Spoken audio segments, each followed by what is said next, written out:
Hi అండి, ఈరోజు మనము గవ్వలను ఏ విధంగా తయారు చేయాలో ఈ వీడియోలోనైతే తెలుసుకుందామండి. మీకు కనుక ఈ వీడియో నచ్చినట్టయితే లైక్ చేయండి. నేను ముందుగానైతే ఇక్కడ నెయ్యినైతే తీసుకుంటున్నానండి. నేను ఇక్కడ ఒక 3 టేబుల్ స్పూన్స్ వరకు అయితే నెయ్యిని అయితే తీసుకుంటున్నానండి. మీరు ఏదైనా ఫ్లేవర్లెస్ ఆయిల్ని అయితే తీసుకోండి.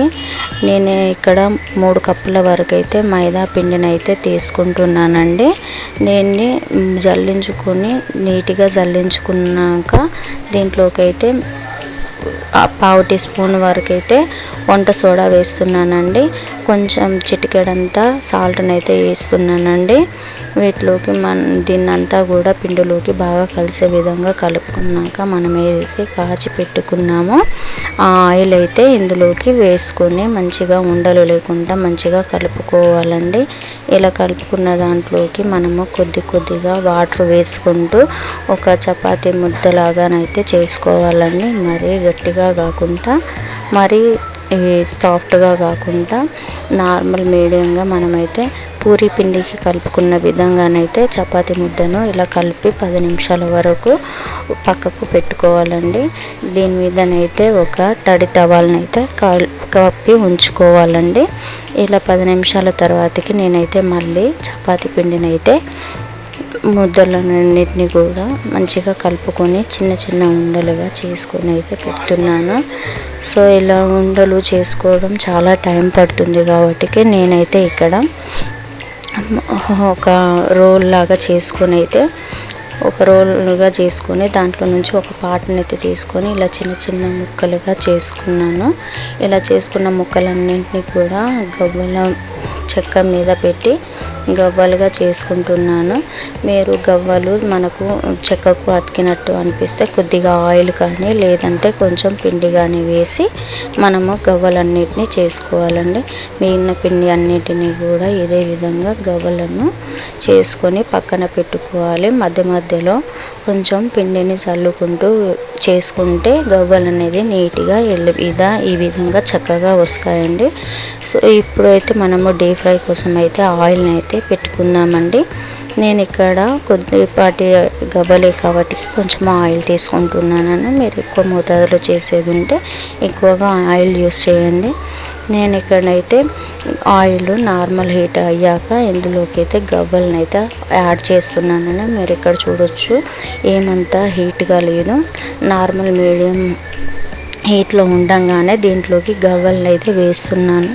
మీరు చూడొచ్చు, గవ్వలన్నీ ముద్దగా ఉన్నాయనే టెన్షన్ మీకు వద్దండి. అందులో వేసాక వాటంతట అవే సపరేట్ అవుతాయండి. ఎందుకంటే మనము పిండి కలుపుతున్నప్పుడు అందులోకి ఆయిల్ తీసుకున్నాము కనుక వాటంతట అవే సపరేట్ అయిపోతాయి. మీరు ఇక్కడ చూడొచ్చు ఎంత బాగా చక్కగా మనం వేసిన వాటి సైజుకు చూసారు కదా అండి. గవ్వలన్నీ కూడా ఎంత బాగా ఉన్నాయో. ఈ విధంగా బాగా వేగాక మనమైతే వీటిని ఒక బౌల్లోకి అయితే ఈ విధంగా ఉన్నప్పుడు కాకుండా ఇంకా కొంచెం కలర్ వచ్చాక గోల్డెన్ బ్రౌన్లోకి రాగానే మనమైతే వీటన్నిటిని కూడా తీసి ఒక బౌల్లోకి అయితే ట్రాన్స్ఫర్ చేసుకోవాలండి.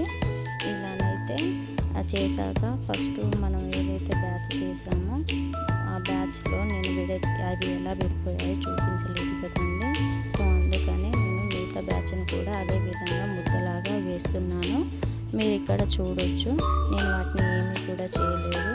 అవి ఎంత బాగా సపరేట్ అవుతున్నాయో చూడండి. తెల్లగా మనం వేసిన సైజ్ కన్నా కానీ ఈ సైజు ఎంత పెద్దగా అవుతున్నాయో చూసారు కదండి. ఈ విధంగా మనం అన్నిటినీ కూడా డీప్ ఫ్రై చేసి ఆయిల్ నుంచి తీసేయాలండి. ఆయిల్ నుంచి తీసేసాక వీటన్నిటిని కూడా బౌల్లోకి తీసుకోవాలండి. మిగిలిన బ్యాచ్ని కూడా అదే విధంగా మనము వేయించుకోవాలండి. మీరు చూడండి, మనం వేసిన సైజు ఎంత చిన్నగా ఉంది, అవి వేగాక ఎంత పెద్దగా వచ్చాయో మీరే చూడవచ్చు. నేను ఇక్కడ షుగర్ సిరప్ కోసం అయితే మైదాని అయితే 3 కప్పుల వరకు తీసుకున్నాను కదండి. ఇక్కడ మీరు షుగర్ సిరప్ కోసం అయితే 1.5 కప్ అయితే షుగర్ సరిపోతుందండి. ఇందులోకి నేను 1 కప్పు వరకు వాటర్ని అయితే తీసుకున్నానండి. వీటన్నిటిని కూడా షుగర్ మంచిగా కరిగాక పాకం కోసం అయితే పాకం చెక్ చేస్తున్నానండి. ఇంకో 2 మినిట్స్లో మనకు పాకం అయితే వస్తుంది. మళ్ళీ ఒకసారి చూస్తున్నానండి. సో నాకైతే ఇప్పుడు వచ్చినట్టయితే అనిపిస్తుందండి. సో అందుకని చెక్ చేస్తున్నాను. చూడండి ఎంత బాగా తీగ పాకం వచ్చి చూస్తున్నారు కదండి. సో ఇది మనకు రావాల్సిన అసలైన తీగ పాకం అండి. మీరైతే ఇక్కడ చూస్తున్నారు కదండి తీగ పాకం ఉండాలండి. ఈ విధంగా తీగ పాకం వచ్చాక మనమైతే ఫ్లేమ్ని అయితే ఆఫ్ చేసుకోవాలండి. మనం ముందుగా ఏవైతే డీప్ ఫ్రై చేసి పెట్టుకున్నామో వాటన్నిటిని కూడా మంచిగా పక్కకు పెట్టుకొని ఏదైతే మనం షుగర్ సిరప్స్ ప్రిపేర్ చేసుకొని పెట్టుకున్నామో అది అందులోకి యాడ్ చేసుకోవాలండి. అలా యాడ్ చేసుకున్నాక ఫస్ట్ మనకు అది తేమగానే అనిపిస్తుందండి. చల్లారాక చూసారు కదండి గవ్వలకు షుగర్ సిరప్ అనేది ఎంత బాగా పట్టిందో.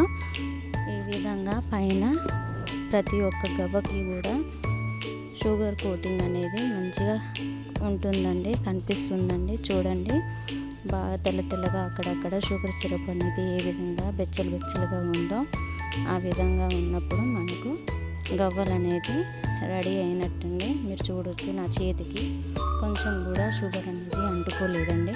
అలా అని తేమ కూడా లేకుండానే ఉందండి. చూడొచ్చు ఎందుకంటే